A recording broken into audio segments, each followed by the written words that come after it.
Welcome to Ladies Who Lead podcast. I am Dr. Lindsey Tavakolian. I'm a plastic surgeon and I practice in Dallas, Texas. And I'm Mary Catherine Thampi.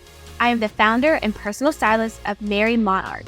Our mission is to bring women together in a supportive network for help with business, entrepreneurship, relationships, and more.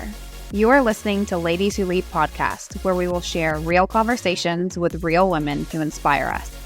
Our guest today is Meredith Maclay McNeely, the founder of Petals, a floor serving the Dallas metro area. In this podcast, she shares her journey from being a nurse coordinator at Scottish Rite to becoming a small business owner. Tune in to hear the full conversation. Well, hey, thank you so much, Meredith, for joining us today. Thank y'all. This is so fun. I know your family personally, and they are so kind and so tight-knit, and I just feel like you'll have such a special dynamic. So can you tell us more about how it's nurtured, how y'all are intentional about continuing to keep those close and tight-knit relationships? Yes. I first would just thank my parents for it. They really taught us from a young age, like your siblings are your best friends and they will be with you forever. So lean in and become close friends with them, which was really fun. I'm the oldest. And then my sister Claire is 2 years younger. And then we have a little brother, Douglas, who's 7 years younger than me, 5 than Claire. And so it was really fun because when Douglas was born, Claire and I were like built-in moms.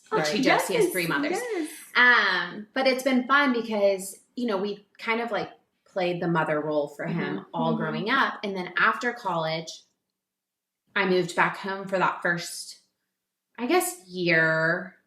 I was doing an internship and starting a new job. And what was your degree in? Just a little easier to. So my degree was child development. I volunteered at Scottish Rite all of high school and wanted to be a child life specialist. So I did that for about a year and a half. And then while I was there, I was working at Parkland. And I worked in the NICU and this job.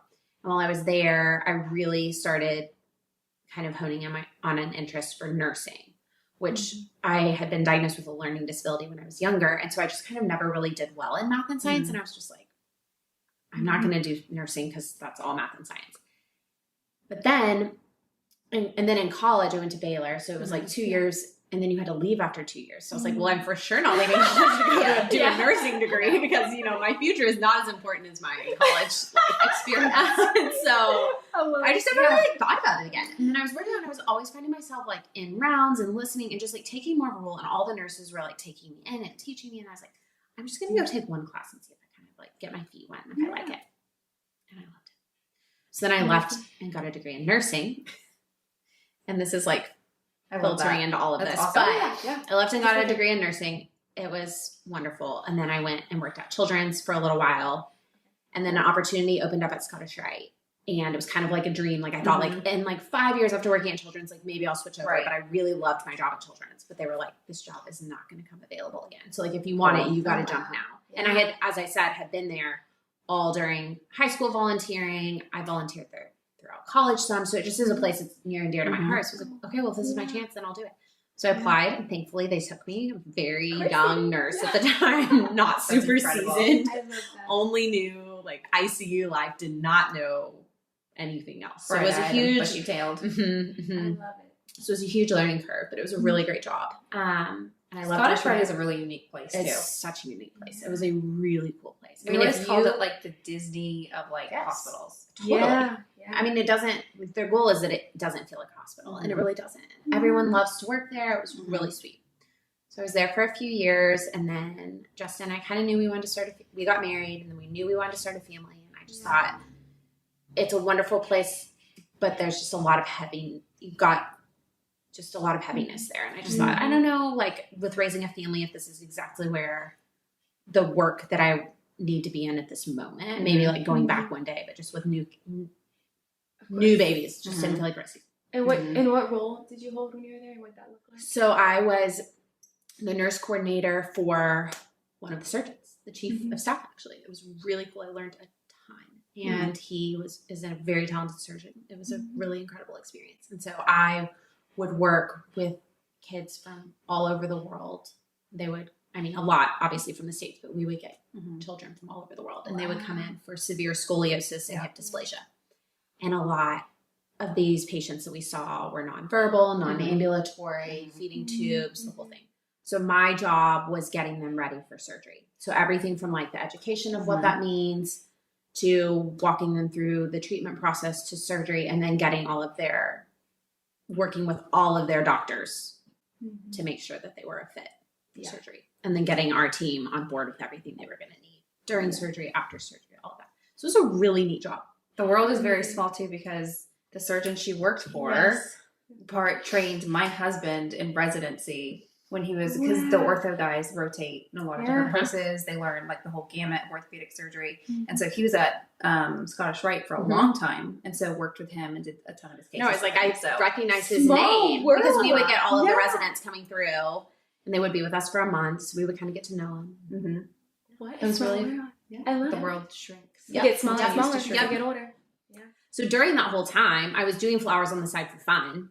And like, you know, it was like this natural, like, oh, we're hosting a baby shower. I was one of the hostess. Oh, Meredith, do you want to do the flowers? So that's just kind of how it started.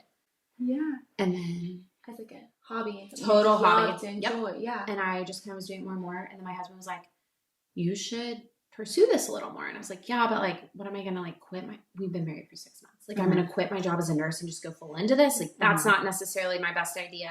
That's hard. That's a hard leap. Yeah. And I had a friend and we were terrifying. doing some things together, which was really neat. We were teaching classes and we kind of had this vision of growing it together. And the timing wasn't working for doing that together at the same time, but we learned a lot together, which was really fun. So I basically I'm still doing it. So I'm doing one next week. Like you can put one together and you can invite all your friends, and then I just come and teach you everything. Yeah. Oh. And then you leave with your I need a arrangement. refresher, so It's so fun. Yeah. I probably learned a lot since then too. It's so We're gonna have fun. you do the flowers. It's kind of my favorite part of it because it's like, again, this is like a hobby that I love to do. And so it's a way of like teaching. My mom always taught me, back to my amazing mother, my mom always taught me, you need to be able to know how to cook a dish for a dinner party, and you need to be able to put your flowers together. And so my goal with teaching flowers is like, of course I want you to call me to like do your flowers for your dinner party. But like when your husband calls and you all of a sudden have friends coming over for dinner in 2 hours and you're like, I need a dish and I need my flowers. My goal is like when you go to the store to get your dishes, you know what to get and you know how much to get, and you can come home and throw it together. I love that your mom assumes that you have to have flowers with Oh, dinner. for sure. She's so classy. She also like still calls me this. incredible. Wait, I'm having a dinner party. Do you have any extra flowers? Like, Okay, let me ask you something. Yeah. What does your mom wear on a given day? my Does mom, she wake up and get dressed? no, she goes and she'll go work out. Oh. She'll wear her sweats. Okay, I'm like But- picturing her in pearls and. But her rollers, if she's leaving the house, She can those do it all, rollers are though. plugged in. Like- And she can get ready in 30 Yeah. minutes. I mean, Incredible. she's a jack of all trades. Incredible. Yep. She's I iconic. love her even I feel more. like your mom's iconic. She is. Yeah. She's amazing. She needs to write a book. She really should. So you are formally trained? So then, yes. So then fast forward, so for my 30th birthday, my husband and my parents planned this together. My mom, my parents surprised me with a trip to go to New York, to go to the Flower School of New York, which is this like amazing flower school. I hadn't even heard of it, to be honest. I didn't know flower schools existed. Yeah, I didn't either at the time. And I had taken all these classes at like the community colleges here. Like that's where I kind of was learning everything. And then you just make friends at the shop area where I work in the wholesaler. So I had like kind of made friends there and learned there. You just kind of pick things up. You know, you're just taking any knowledge people can get. What is a class called at a community college? Like I can tell you, I mean, never there was saw like that on a list of classes. Yeah, I mean, it's like floral arranging. I mean, there was like one was like dedicated solely to like funeral flowers. One was dedicated to wedding flowers. Like there's all this vast assortment of options. So I would not say that if you went, you're not going to leave with like, this is my next dinner. Like it's not going to necessarily be your style, but you still learn a lot, and you've got to know everything to pare down. I mean, it's like school. You both know. Like you have to like get the vast knowledge. And It's then all pare down what science you at the want. end. Yes, Like exactly. what goes with what. Exactly. So I was doing those. So then that's how I felt like I could at least like teach a class. And then my parents surprised me. So it was my parents, my husband, and I found out like a week before, and we flew out, and this is actually a really cool story. This like explains my parents even more. So we get on this plane at like 6 a.m. on a Sunday to go to New York. This is February of 2020. Oh Okay. wow. Oh my. Yeah. I had left working at Scottish Rite. I went to go work for a pediatrician's office for like 2 months, and it's a whole different type of nursing, pediatrician versus like hospital. And that just was not. Or anything not Scottish Rite. Yeah. And I was like, this is just not the right fit, and I need to figure something else out, but I'm going to figure this out. So this is February. I've been at this job for like 2 months. My husband has to call my boss because, again, this is a surprise. Calls my boss and is like, I know she doesn't have any time off, but she's going to need it. And yeah, so I left on this trip. I was like, wait, I just got this job. I haven't even been there 3 months. Like, you can't take vacation within 3 months. So Justin called your boss. Oh, yeah. I love that. And left her a message like, Meredith's going to be off these days. Like, I hope this is okay. So we get on this plane. Now, my dad is like life of the party, can talk to anybody. Okay. So he always likes, he like befriends the person next to him on the plane and they talk the whole time. Well, we had all been at a wedding the night before. One of my best friends got married. So the flight, is like literally, I think we're getting on the plane at 6 a.m. So he's exhausted. So he's like, he sits in the middle. No, he puts my mom in the middle seat next to this lady. Okay. I get off the plane. They are best friends. Her husband actually passed away of a very rare form of Parkinson's disease. My dad also has Parkinson's. So they kind of like related over this, but he had passed away. And so she took it upon herself, like her life mission was to walk alongside kids with cancer and help them. So she's up at Sloan Kettering in New York, and she is like the person who, like, people come from all over the world. This is kind of a long story, but it is important. People from all over the world come to Sloan Kettering, but they get there and like, they don't have strollers. They don't have coats. They don't have, they've literally picked up to come to treatment. And like, imagine how expensive that is to come. So it's like, so she's the coordinator, and she will get them tickets to go to the Nutcracker. She does tickets. She does everything to make their experience She's like wonderful. fairy godmother. Literally. So my mom befriends her. So then my mom's like, okay, well, we're going to this flower school and we're going to make all these arrangements. But what are we going to take them to our hotel room? And then we're going to fly out in 2 days. Like, she was like, I will take them to these families. So that afternoon, we finish it up and we walk out with like bags of flower arrangements. We've got them all boxed up, and we take them to her apartment and we give them to her, and we're talking. And she randomly starts telling us this. My mom and I are like there before we're going to a dinner. We're meeting everyone for dinner. So it's like a quick kind of in and out, but like we want to get her these flowers.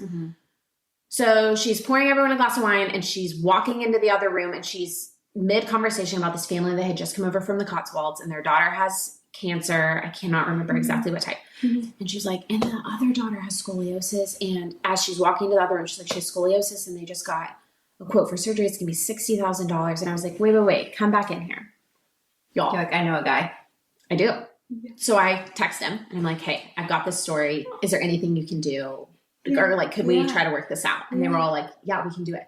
2 weeks later, they're in Dallas. No way. And we go to a Stars game together. We have like a fun night with them. She goes in the next morning, meets him. Again, February of 2020. I've skipped the whole part of the flower class. It was amazing. I learned so much.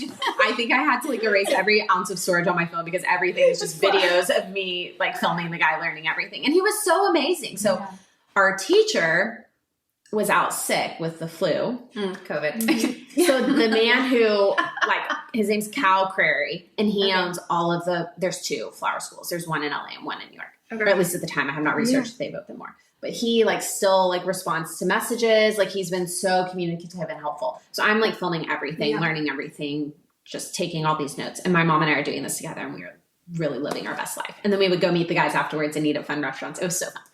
Then my flight home got canceled, and I was like, this is meant to be. And Justin was like, well, we do need you to keep this job. So I was like, fine. Because I was like, I'll stay another day in class. I was meant to be here.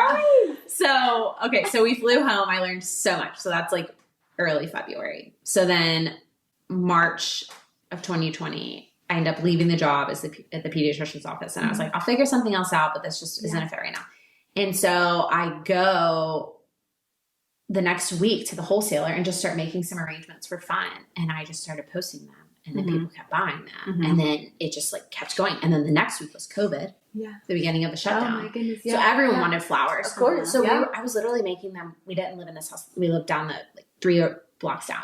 I was making them in our garage, and people would come pick them up from my house. And it was so fun. And I just kept doing it. And so the plan was that I would go find like a part-time nursing job, and I would do flowers part-time. And then I never went back to nursing at the time. Why were people buying a bunch of flowers during COVID?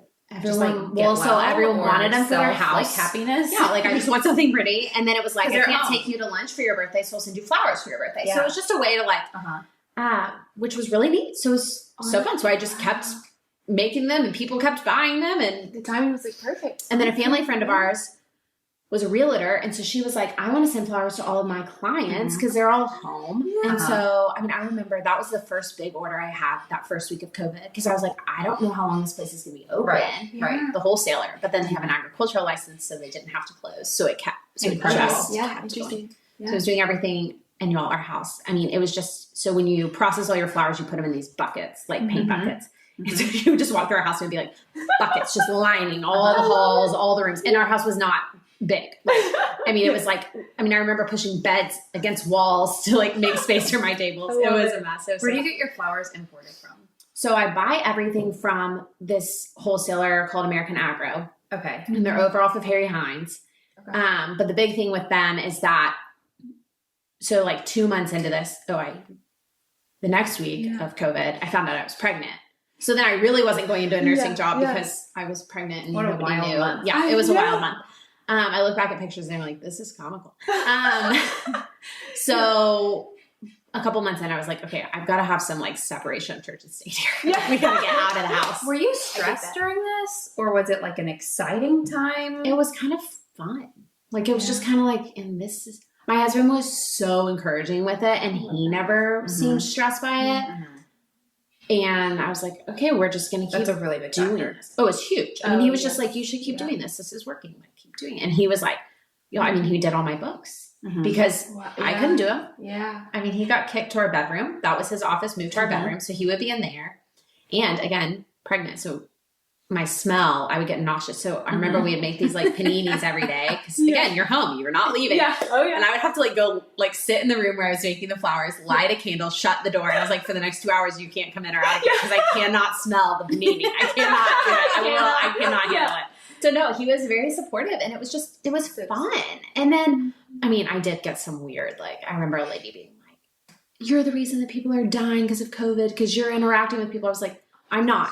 I'm putting them on the porch and they come pick them up and I walk away and they walk away and there's no interaction. But just like, I'm going to shut you down. Like, oh my. People were so, but y'all, I'd make all these arrangements and then I'd go deliver them myself.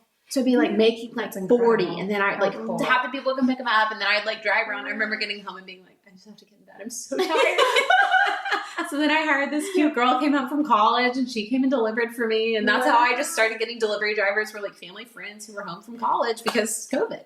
And they would be my delivery drivers. What a cool thing to do during COVID while everything was just It was such a gift to have something that was like fun and that I could keep doing. And and it brings joy to people. Totally. Too. It does. Like, it did. Nobody I was like receiving flowers is unhappy. No, it was so great. 1,000%. And for a time that was so isolating and scary for people, like that brought so much joy and connection with people. It did. And like with my friends. I mean, I got to, I mean, I was, friends who were ordering, like it was a way to like kind of see each other. Through, right. An excuse like, oh, yeah. Such a wild time. So no, it wasn't super stressful. But looking back and like, it could have been very stressful. But I feel like it was just like, okay, this is where God put us right now. And we're just going to keep going with this and see what comes. So did you ever pause or stop your nursing job knowing that you weren't going to go back? That's what I'm understanding. You just kind of like, it just happened. It did. Naturally. I left Scottish Rite and I was sad to leave, but it just felt like this was kind of what I needed to do in the moment. And looking back, I'm still kind of like, was that really my best decision? I don't know, but I feel like it was kind of the Lord being like, just trust me here. We're going to try something. And that's when I went to work for the pediatrician's office. And that just wasn't the right fit. I wasn't challenged. And so I'd gone from something that was so mentally challenging, putting all these pieces together. And this was like, I've never done healthy kids. I'd always done really, really sick kids. Yeah. And so it was like, I thought it would be the perfect fit. And then it was all of a sudden like, this isn't. Yeah. So I really just thought I would go work at I thought I would go do like peds radiology or something that was like, I kind of wanted something that wasn't like, I built all these deep relationships with patients, which was really neat, but it was like starting a family wasn't necessarily where I was feeling like that was going to be the best thing for a little bit. And that's the best part of nursing. You can pop around into so many different fields. To reinvent yourself. So I was like, okay, we'll just try this. But when I started doing it, it was kind of like, I mean, I had applied to jobs, but nobody was hiring because, this first 2 weeks. Oh, yeah. And then when I found out I was pregnant, we kind of put a halt to the application process. I can't imagine. It's like being pregnant during COVID and working in healthcare That's daunting for sure. I mean, thankfully, like looking back, yes, at the time you're kind of like, is this gonna, I mean, I remember having a bachelorette party planned in April for a friend, and I was like, oh, we'll for sure be able to go on that. I mean, little did we know. We had no idea. No. Yeah. I had absolutely no idea what was going on. And thankfully, I hadn't been pregnant before, so I didn't know what it was like to be pregnant like a normal. I mean, my husband couldn't go to any appointments. Ignorance is bliss, I Yeah, guess. it really Like, was. It really was. You just kind of were like, oh, yeah, this is how it goes. I remember him like driving me to my first appointment, like waiting in the car. That's right. Yeah. Oh, they were such wild times. I mean, all of our pictures are like of the two of us taking a selfie holding like the sonograms like in the car. Yeah. Wow. He met my doctor. I don't think he ever met my doctor because a different doctor delivered me. So then I switched to that doctor for our second child because he really liked him and we had bonded. Yeah. Interesting times. Yep. There was a period in the hospital where even people who were actively dying couldn't have their family members visit them. And it's so just interesting to think about what healthcare went through and maybe the lessons like learned, because it's like, well, you lost that. It was like, is your health more important at this point or like your emotional humanity? Yeah. And it's a balance, you know. We were in the thick of it. They didn't want anybody else to get sick because, like, you know, when you don't know what you don't know. And so I think when things were early and it was the virulence of it was very high before it kind of like tapered off into something more manageable. So, of course, your OB-GYN isn't going to be like, you know, spread the germs, bring your husband. Like, let's expose everybody. Yeah. But also very weird to think about. I mean, I remember FaceTiming for the anatomy scan and like he's just watching the screen. Crazy. Wow. What a timeline. That seems like a whole nother life ago. It does. But also the other day, like. But also like that was like 3 years ago. Seems like not a that long dream. ago. It does seem like a total dream. Yeah. It really does. Like time warp. But I think that was a part of like, I felt like what you said. Like I felt like this was like a sweet gift of like, I get to do something positive in this. I remember my sweet grandmother being like, I was so confused why you weren't flying to New York to become a nurse up there when this started. Now I know. So to finish off the conversation about the family that we met. So she ends up, so she was supposed to be scheduled for surgery that spring here. And then that wasn't able to happen, obviously, because of COVID. And they were only doing like more like emergent surgeries. And so they ended up moving her to that summer. And it ended up, their other daughter had finished her treatment. So they moved to Dallas and lived in my parents' back house. And my parents have gone to visit them since. Like we still keep in touch with them. Incredible. They have to come. They came back once or twice. Now I think most of her follow-up can be there. But it was just so neat to see how like. All from your dad being like chatty Cathy on the plane. All from the conversation the on best the plane. personality. Really. And it's been wonderful. so sweet to just get to know them. I know. So That's so kind. So the flowers went It's, somewhere good it's on the almost trip. like that plane ride and that trip was like this Such tiny, a tiny monumental- little like cell that turned into like a massive. Yeah. Yes. Yeah. Changed everything for like very Totally. critical moments. one of those moments. Yeah. Yeah. I just Really feel like neat. I see God working in every little detail of all of that whole. Yeah. Completely. I mean, there's so many other, like, their youngest, the little girl who had cancer, it was in her bones, it was in her arm. And they were swimming in my parents' pool one afternoon and she fell. And that bone was really weak because of the treatment. And so it broke again. And so then she was getting care at Scottish Rite. And everyone's fine. And everything's like, But it was just like, had they not there. been here? Yeah. So it's really neat. Be. I know, it's really cool. That's incredible. Yeah. That family will never be the same because of their intersection. Our family will with you never be the guys. same. I mean, we just, they were so, it was so neat to just get to know them. And they look at life so simply and like with such gratitude. And it just makes you like, we have all of these, especially, I mean, they live in the Cotswolds. That is a beautiful place to live. But it does make you realize you're like, in America, we have so much. Oh yeah. And like, they just were like, so, I mean, they lived in a 1-bedroom back house with there's no kitchen. There was a mini fridge. Like, I mean, they would come in and cook meals and stuff, but like, they just, so I don't know where I was going with that. It's amazing. You know, they have contentment and they're so grateful for Yes. just every little thing, right? Yeah. Totally. And I catch myself sometimes, you know, we're so blessed here with so many things. And I catch myself being distracted. I'm like, wait a minute. There are so many blessings. I need to just count whole list and be like, there's no need for any of this. No. And that's why I think travel is really important too, because if you have the luxury of traveling, it gives you a lot of perspective on what you have. Yes. 1,000%. Because you go somewhere to spend like a weekend for fun, and then you just realize, wow, we are so fortunate. We are beyond fortunate. There are a lot of people who don't have any of the opportunities that we do, or access to healthcare. I mean, that's the biggest one. Yeah. Yeah, it's really neat. That's very cool. That is So a very cool. special story. That is Very really special. Wow. Thank you for sharing that. Mary Catherine and I have both, been women who weren't trained in business, but have found ourselves in a place, to starting with a business and having to like learn skills, or just like, where do you apply for a business license, or, these sorts of things that like we never even thought of before in our lives, because we were just, on these tracks like mind medicine and Mary everything Catherine was set before you. Exactly. Not Like a, you just paved show road. up to work. Yeah. As somebody who went through nursing, was in nursing, and that was your skill and that was your training, what were your resources and who did you lean on? I know you mentioned your husband in order to put the pieces together to actually start a business, like practically speaking. So, I mean, really my husband.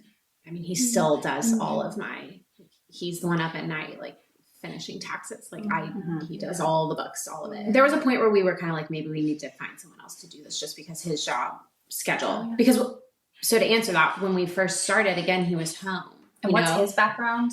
So he's in finance. So he has a finance degree. So he knows all of that. So I mean, I remember being like, how do I apply for a tax ID? I still text him for my tax ID. Where is that again? I'm not tech savvy. I just, like I asked him the other week, where's that? Where is that? I need it for something. But yeah, so I feel like I learned a lot just through him. And I would take, at the time, I was like physically writing down every order, and I had binders with like, I mean, the receipts where you have your top page, middle page, bottom page, like, and I would handwrite everything in, and then we would keep track of things in QuickBooks. Yeah. And he just set up a QuickBooks account and taught me kind of how to do it. And then I had a friend from growing up who had moved to London and was kind of freelancing and doing her own she built my website. So I learned a lot through her on how to do, I really, again, not tech savvy. She put the whole thing together. She's super talented. So that was really fun to get to work with her. So I learned, that brings out a whole nother side, another aspect of the business. And do you take orders on your website? So yes. So things have transitioned a lot in the past 6 months. When I started doing all of this, so kind of like a summary of where we started and where we are now. When I started, again, very impromptu. I was just, people would message me I had an Instagram account, and people would message me on Instagram, and they would want a flower arrangement. And I had like 3 prices, and it wasn't even really choose your color scheme at the time. It was kind of just like, this is what we're making today, and you can pick it up. And that worked for a long time. So then after about, I would say like 6 months was when I kind of was like, okay, this is actually going somewhere. This is still going. So like, if I wanted this to continue, I need to have a website. So I contacted my friend, and we worked on that together, which was really fun because I mean, we went from like 3rd grade through college basically to school together, which was really neat. Yeah. And so that was really fun. Again, she lived and still lives in London. So it was a fun way to just reconnect. But during the middle of that, then I was pregnant. And so I was like, okay, well, I'm doing everything on my own right now. I'm designing, I'm doing it all. And when we have a baby, I'm not gonna be able to do that for the first little bit. So if I want this business to keep going, I need to hire someone. Right. So that began the whole process of trying to find someone to hire as a designer. I had delivery drivers by that point. Okay. And so I hired this lady who taught me so much. She was fantastic. I mean, she was amazing. She was a designer. She was a designer. And so she came in. So back to the wholesaler. I had a sales lady at the wholesaler, and I just told her, I was like, I'm going to have to hire someone. And so I told her. So she started putting feelers out for people. And so then she helped me find this lady, and she was so sweet, and she just was so grateful to work, and was very like, we talk about managing people. Like she was just no fuss. So like she came in, she did her work, and she left. And I remember her car broke down at one point, and I was like Ubering her to work. And I was like, I have to have you. But like, she never would have put up an excuse. It was just kind of like, I'm not going to be able to get there. I truly, like, I don't have a car. And by the time I get there on a bus, it's going to take. So she was with me for a while, but she had always had a dream of doing her own like events. So she kind of transitioned into that. And I hired another lady that was like I kind of knew I was like, I need like a mom who has kids in like middle school that like wants a fun job in the mornings, but then is kind of done by the time kids are out of school. So these are part-time employees. Contract technically. Got it. 1099 contract employees. Okay. A lot of things I've learned. So then we're learning this too. We're learning all this. So 1099s. That's why I want to talk about it. Yeah, I like for women who are contemplating. So these are good questions. It's like taking me to other places. So then we need to set up, like, especially for our delivery drivers, we needed to set up a form that talks about, like, in case of a car wreck, like, what are we responsible for? What are you responsible for? Like, even like, I had one employee that was wonderful, but she was like, if I get hurt on the job, like, there's no form to protect me and to protect you. So I was like, okay. So then I came to Justin. He's like, okay, this is what we need to do. So we put that form, and it's like worked with lawyers to get all of the different forms to have that. So which is the whole process. This is important. A story to kind of like illustrate what can happen is there was a girl who worked like front desk or something for a plastic surgeon. And she was sent out to get coffee for the office, like on a break. And she got coffee and got hit by a car and was killed. And her family sued the plastic surgeon and won for like $11 million. I don't know if that detail is completely accurate, but the story as a whole is like that's what happened. Yeah, which is sad. You wouldn't want that to happen to anybody, but also as a business owner, you're not backed. So do you have like a contract you have them sign? I have a contract I have them sign when they start, and it outlines responsibilities.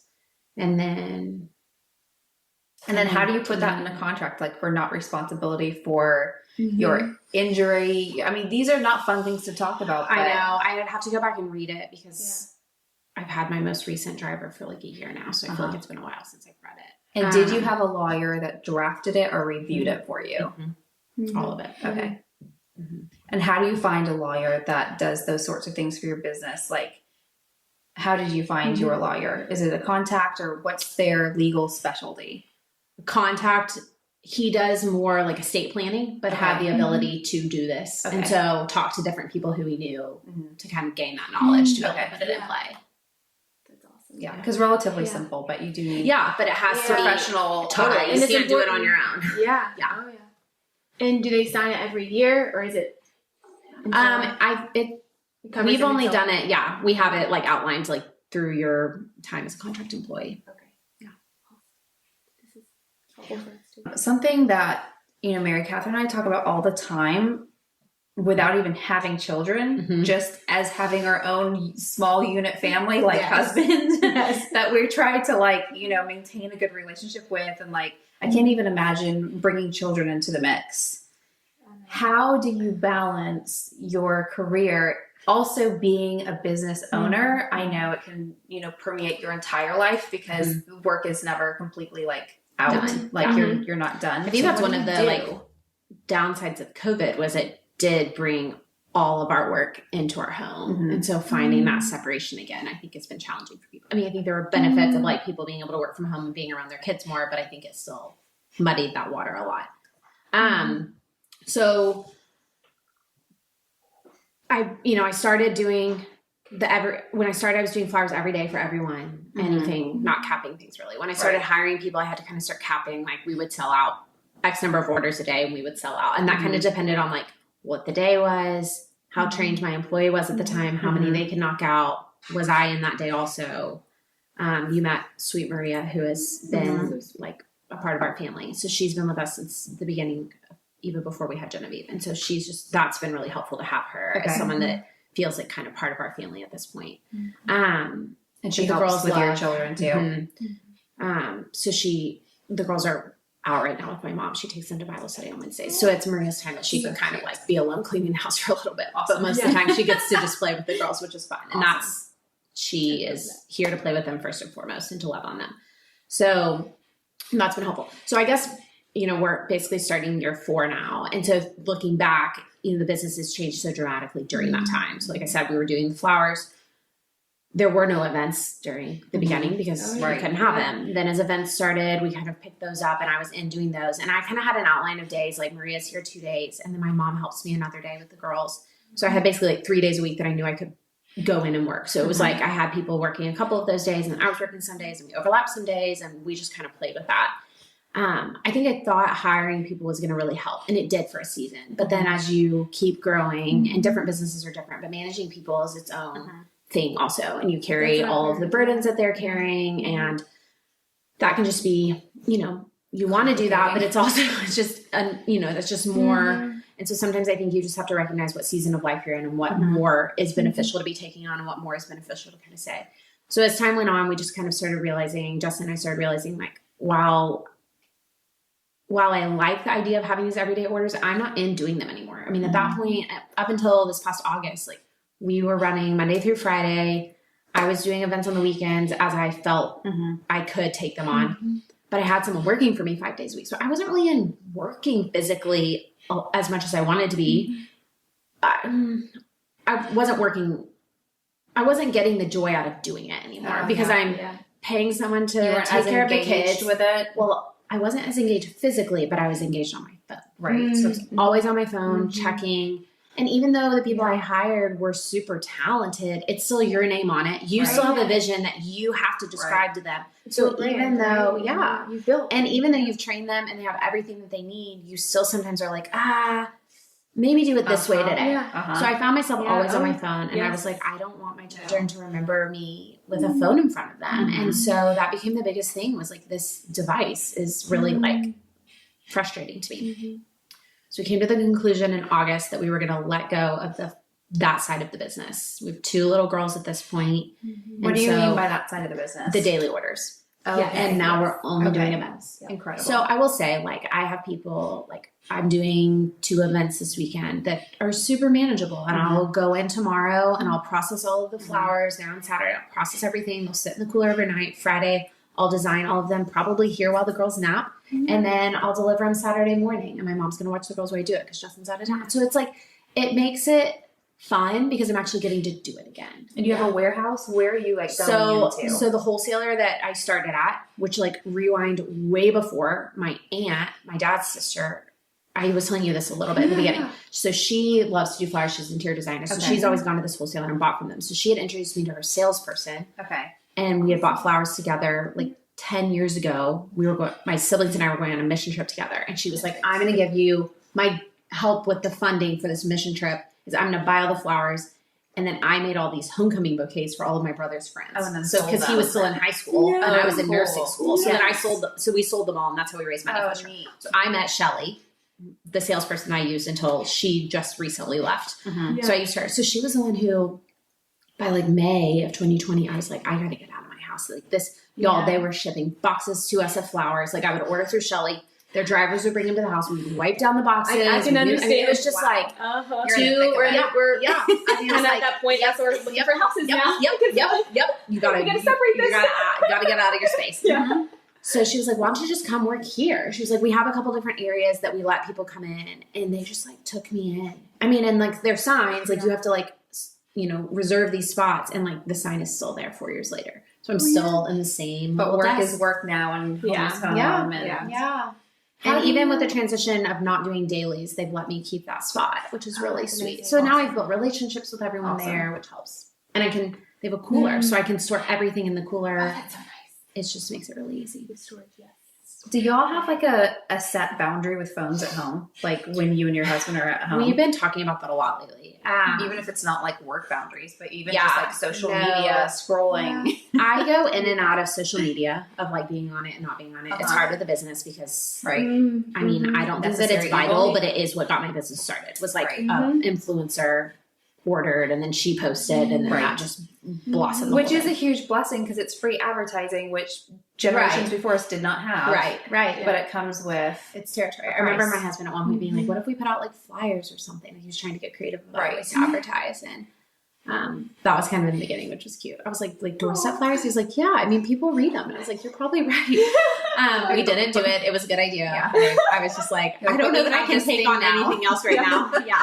And I was just like, I can't. I was feeling like capped. So you had an influencer that shared, and that helps you. Someone was it a friend of yours? No. Okay. Someone posed, people would post questions of like, what restaurants are you ordering from to go, or whatever it was.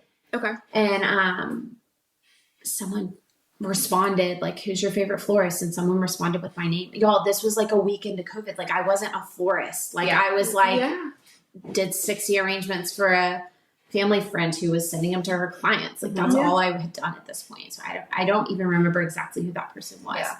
I'm sure your quality spoke though. And when people see quality, flowers, quality arrangements. I think the biggest thing that I learned in the schooling at New York was how to, so my biggest piece of advice with flowers is it's all about what you do to them before you arrange them. Okay. So they gave us all the tricks of how to condition and process your flowers so that they do live a long time and they do like grow and bloom into their full potential. So people were seeing their hydrangeas were lasting like a week and 2 weeks. Whereas like if you don't prepare them correctly, they're dying after 2 days. So people were getting these arrangements that were lasting a lot longer. I didn't answer your question. I don't even know what it was. Well, I thought it was a good question to phone. So we've actually had this conversation a lot over the past few weeks. And we've just been really good at calling each other out of like, hey, you're on your phone. Do you realize it? Because I think half the time we don't even realize we're doing it. Yeah. I like to just keep my phone like, I really believe out of sight, out of mind. Yes. So like our playroom is down there. I like leave my phone in the kitchen and like just try to go play. At night we try to be we'll like get the girls down and then we try to just come sit, catch up on the day, like no screens in front of us. Because I think we've realized recently, like sometimes we'd be having conversations, but we'd like be watching a show while we were doing it, or we'd be working on something on our phone, or like he's on his iPad working through something. And like, again, like it's like my taxes on QuickBooks or something. Like it's stuff that has to be done. Yeah. But there's a barrier that I think you have when you have a screen in front of you. And so it was really helpful to be like, we're going to put these away and being on the same page. I read this, or I listened to this podcast recently about this RO. Have you heard about this? Go look it up. It's a device that these people created, and it's like supposed to be pretty, like prettier than like a shoebox. But you put it on your counter and you put your phone in it, and it helps track like. It's supposed to be like positive reinforcement. Like you put your phone in there and then you come back and you say like, oh, my phone was in there for 45 minutes. I never really thought about it. And then you can track things that you did. So you're seeing the positive effects by putting it away. Positive dopamine hit instead of liking something and like feeling happy about it. Yes, exactly. I want this. You should. So you buy like a subscription. I haven't done it. I think it would be great. I'm just trying to first and foremost just at least be knowledgeable of like. Maybe we create our own. Maybe we just get a shoebox, make it pretty, and put our phone. Yes. So I mean, I really do think that. I mean, that was a huge reason why I changed the structure of the business was solely because I felt like I was. And it just didn't sleep. So like, okay, she was done designing and now I'm coordinating with the delivery driver to pick up, and oh my goodness, someone gave me the wrong address. So now she's having to go pick up that, or I'm leaving to go pick up those flowers. So I've got to find someone because the girls are asleep to come sit at the house so I can go pick it up from some rando's porch that it's not supposed to be at, you know, and these are just little, and we learned things with that. We started, you know, we've always from the beginning, the delivery drivers always texted to say like, we have an arrangement coming to your house. At this time, will someone be home to receive it? Yes. Which then that changed during COVID because everyone was home. And all of a sudden now people aren't always home. So they're coordinating times for deliveries for that. And then fast forward, now we're getting wrong addresses because we just typed the address in too fast. So it's the wrong house. But you know, that house is kind of far and it's really just across the street. But like, you can't just go tell them to go pick it up. Like it's a business. No. So, I mean, I was like driving. I mean, there's just those little things. So then we started, the text also says, this is the address we're delivering to. Please confirm that. So it's just, I mean, it's just learning. Yes. So I don't know if that answers your question. I love that you'll do that. The communication. I remember getting those texts. Yes. Like, oh, thank you. Yes. Let me make sure, you know? Yes. I love and that. I mean, it's helpful too if you're like going to someone's apartment and you're, you can just leave it with the front desk versus like we're trying to find the code to get it up to you on an elevator and all of that. I think something important that you've illustrated with like the evolution of your business is that depending on what's happening in your environment, like COVID, like you were doing home deliveries during COVID, and then naturally you kind of just evolved and pivoted into, you know, events. But even if something like COVID were to happen again, or like your environment change, you could, you know, go back to some sort of like home delivery sort of a thing, just whatever the environment is demanding at the time. Something, you will find ways to make that work within your life. And I'm so thankful. Two things I want to say. One is during when I was working at home, I was offering free pickup. And I really don't like paying delivery fees. So I will try to figure out ways to not. And whether that, so I had a friend who owned a jewelry store called Hazen & Co. And we really weren't even that close at the time. I remember calling her like the week that I left the pediatrician's office because I knew she was running her own business. I was like, I need to pick your brain. I'm thinking about getting on my own. And she like walked me through that whole process. She recently closed down her business. She has 2 little kids, and she was just like, it's time to be home and be present with them. But she does still have really great jewelry. And you can buy it on her website. So what's the name? Hazen and Co. Yeah. So she let me set up a pickup spot at her house. I mean, at her store. Yes. So I offered that. Oh, cool. And then about the time that she closed the store was right when I switched from doing the daily orders. So that like worked itself out. So I know it's just neat to see those things. So I agree. I think you'll make a business as you're learning, you have to give yourself a lot of grace and as you learn. But I think, as y'all have learned, like you just kind of make it flow with your season of life. And you didn't force. The beautiful part of the story too is like you didn't just sit down one day and go like, I want to start a business. Like, what should I pick? But it was something that came naturally, like from you, organically, that came from even from childhood, your passions, your loves. But I think that's finding people who are influential in your life that see those passions and encourage you in them. Yes. And like even Justin, I remember like the first time like thinking this could be a business when you got engaged, and I was helping host a baby shower in Houston, and I was flying in that morning, and they're like, can you do the flowers for them? And I was like, it was for one of my very best friends. And I was like, I mean, I guess. So one friend came and picked me up, and we went to Trader Joe's, and we bought all the flowers, and we put them all together and had a shower that afternoon. I flew home, and I remember my friends after the shower being like, you should do something with us. And I was like, yeah, Justin kind of said like I should, but like, we'll see. And when we came back from the trip, and I just remember being in the car with him, like after he picked me up from the airport, and being like, okay, what should we do? What should we name it? Like, and it was just neat. Like he's just continued to encourage me in it. And it's always been positive encouragement, but he's also been there when I've just been like, this is too much. We've got to find some way to change this up a little bit. So this always makes me tear up. Because I think it's not every woman that has a partner that is so supportive of them going after something that they're passionate about, and all 3 of us have that, and it's so special. And I know that not everybody has that, but when you're choosing who you hitch yourself to in life, it is so important to find somebody that will celebrate you and not want to always steal the limelight from you. And not even if you don't want to be in the limelight. Yeah, somebody who is just like behind you and celebrates you and wants to see you do well.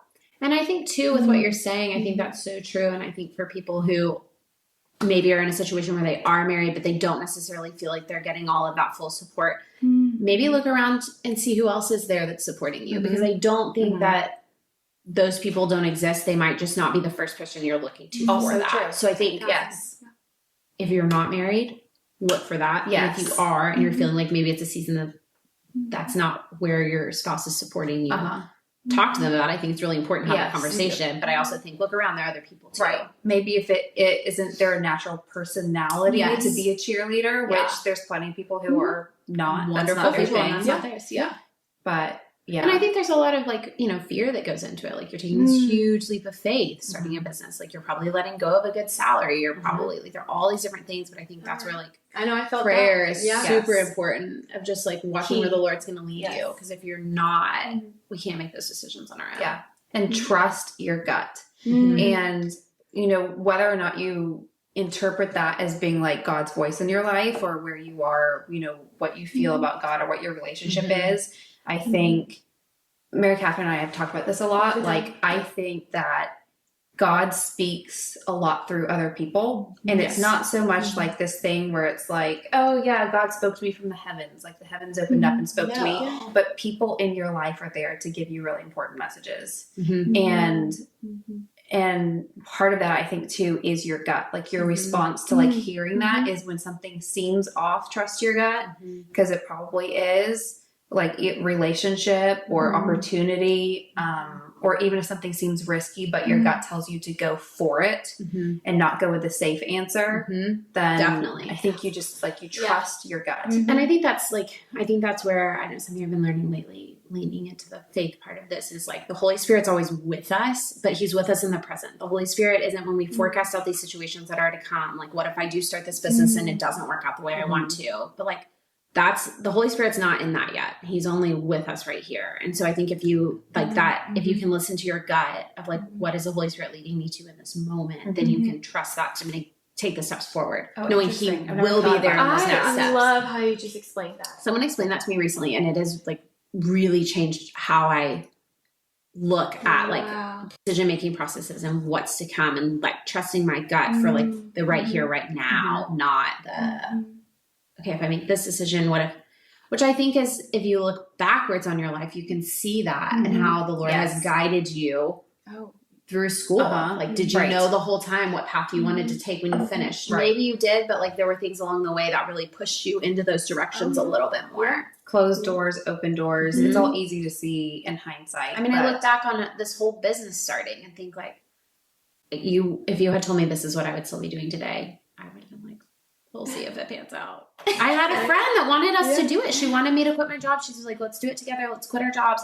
Let's pursue this. And I was just like, I just got married 3 months ago. Like, I cannot, I don't know that Justin would be ready to like, I mean, I just don't know that we're ready for me to like jump in and start a new business right now. And how long had you known your husband?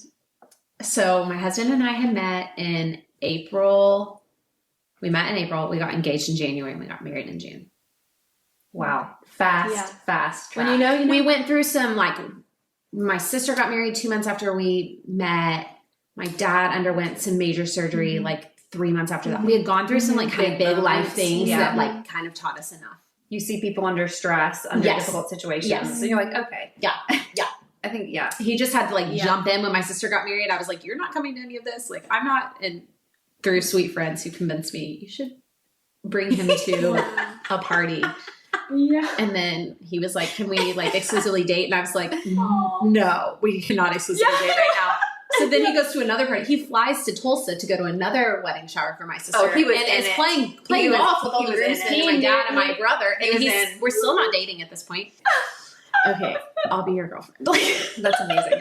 So when you were telling your story about Justin calling your boss to ask for time off, I remember this hilarious story when my husband asked me to be his girlfriend. We were in residency. And he called my senior resident to ask if I could leave on Valentine's Day in enough time to go to dinner because he was going to ask me to be his girlfriend that night. And how much grief did they give you? So much.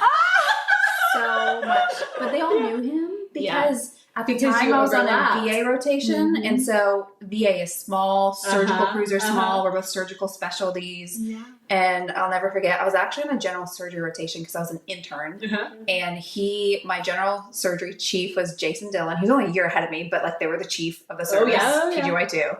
And I was PGY1 intern and doing scut work. And then Paul was like ortho PGY4 at the time, I want to say. And so Paul was kind of like senior to all of us. You know? So everybody looked up to him. And he's also 6'5", so it's like very dominant presence. And also very lovable. So like having him call you like, hey, can you let her go? I think because I'm gonna ask her to be not just like we're gonna go to dinner. Like it's Valentine's Day and I'm gonna ask her to be my girlfriend. That's so cute. That's really funny. I was kind of mortified because I was like, you called my work? Like, you're just crossed the boundaries. And I'm like, my work is life. But in retrospect, I'm like, he probably had a more balanced approach to life because he realized that the human part and the relationship part was also very important. I love that. I love that. Yes. Find you a man that will call your boss to get you off work. I'm gonna start using that. That's a great quote. I love it. That's so funny. That's really sweet. Thank you so much. Thank y'all. This is so fun. You have to tell your stories too. We will. That's coming. Can't wait to listen. You have been listening to Ladies Who Lead podcast, hosted by Dr. Lindsey Tavakolian and Mary Catherine Thampi. Please rate and review this podcast wherever you are listening. You can stay connected with us between episodes by following us on Instagram at Ladies Who Lead podcast, where we share exclusive content and updates on future episodes. Until next time, we thank you for listening.